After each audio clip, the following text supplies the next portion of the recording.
Syederalun, penjabat atau PJ Gubernur Aceh Ahmad Marzuki resmi melantik 4 PJ Bupati dan 1 Wali Kota di Anjung Monmata Kompleks Pendopo Gubernur di Banda Aceh pada Kamis 14 Juli 2022 sore. Ini pelantikan kedua yang dilakukan setelah yang pertama melantik PJ Wali Kota Banda Aceh, Bakri Siddiq, di Gedung Serbaguna Kantor Gubernur pada Kamis 7 Juli lalu. Dengan adanya pelantikan ini, maka 5 PJ kepala daerah ini telah resmi menjabat sebagai pimpinan pemerintahan daerah di masing-masing kabupaten kota yang telah ditentukan. Dalam kesempatan itu, Ahmad Marzuki juga menyampaikan 6 pesan mendagri kepada PJ kepala daerah yang baru saja dilantik. Pertama, jalankan amanah dengan sebaik-baiknya dengan penuh rasa tanggung jawab.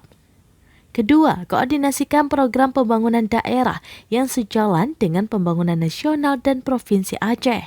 Ketiga, sesegera mungkin membangun hubungan dan komunikasi yang positif dengan seluruh pemangku kepentingan di wilayah yang saudara pimpin.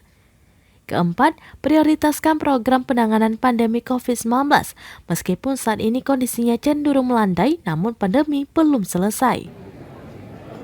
Kelima, meminta agar dana desa yang dikucurkan pemerintah setiap tahunnya agar bisa dikelola dengan baik oleh pemerintah kampung.